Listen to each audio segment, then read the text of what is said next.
Before we actually analyze that, let me just throw you a challenge. One word to describe Suryakumar Yadav's innings. TK. Flabbergasting. Outrageous. Perfect. Couldn't do it more. I was going for something like ridiculous, but that's the kind of things that he does, not only in trying to find words from the dictionary, but the poor bowlers who have to suffer.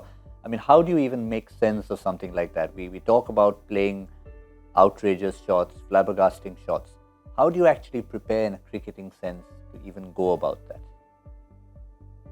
Look, I think in a whole career, some players play a few knocks here and there like that. But he's making this a habit right now. I mean, the innings that he played against Zimbabwe, against Netherlands, like phenomenal shots. Like, it literally feels like he's playing a video game. He knows what's going to come to him and he decided what shot he wants to play. Because we're talking about bowlers who are bowling 140, 145, at times 150. And the beauty is the rest of the batters pale in comparison. They're like, normal, mere mortals, just trying to, obviously figure out which is a fast ball, which is a slow one, and then trying to figure out what shot to play. And here comes Suryakumar Yadav, accessing literally 360 degrees of the ground. And for him, the ground is a big gap, I feel, right now. Just like what Harsha said on air, a lot of batters look to find gaps. I think the ground feels like a gap for him, and he decides where he wants to play shots. And it's not like he's good only of spinners or good only of fast bowlers. He's taking them down consistently with brilliant shots. I mean, some of the shots that he played to Anish Sodhi and Santner, high quality cricketing shots. And then the last 4 overs that he batted, I mean, it was an absolute show for all middle order batsmen how it needs to be done.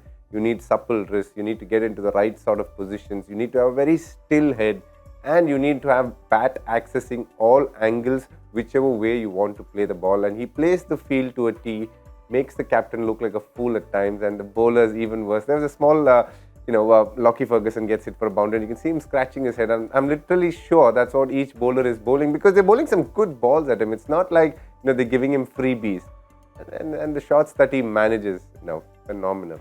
Yeah, we saw Tim Southee putting an arm around his shoulder, obviously congratulating him in the middle of his own hat-trick, saying, "I'm so glad you weren't on strike." I'm pretty sure that something along those lines is what he said. But we see him, we're trying to analyze him from here. Spectators enjoy it, the non-striker loves it. What goes on in the nets? I think it's very difficult to make a plan for him. When you sit into bowlers meeting, you say to certain batsmen, if you bowl here or if you bowl him in the body, it'll be difficult to hit for him. But when someone bowls outside the off-stump Yorker, he goes over third man for a 4. If he bowls a slower one outside the off-stump, he goes over point for a 6, and not on a small ground. It is big enough ground. If you bowl pitch it up, he'll go over 6, over mid-off or over cover. If you're bowling him in the body, he'll go over fine leg or square leg. So he's literally accessing all the grounds. And to me, I think when someone can play over cover and over fine leg, then it is very difficult to bowl to a batsman. This is something which we were talking about in IPL when DK was coming to bat. That if he can hit you over cover and if he can hit you over fine leg, then the margin of error is none. You have to get it right. Even if a Yorker slightly missed, he'll hit you that helicopter shot. Good bouncer, he'll hit you over cover, over wicket keeper. So it is just unbelievable. But to me, I think his biggest asset right now is, he's coming into this positions very quickly. Yes, he has the anticipation of where bowlers are bowling, but his footwork is right up there, and he's coming into those positions very quickly. And you have to keep watching the ball, which he's doing. We were not even sure when the first wicket fell. Is it going to be Surya this early? Will Deepak Hooda come in? Who is it going to be? Or Shreyas, of course, was a favourite to come in there. But he came in there, didn't realize it was not a situation for him to play a Surya shot first 2 or 3 balls.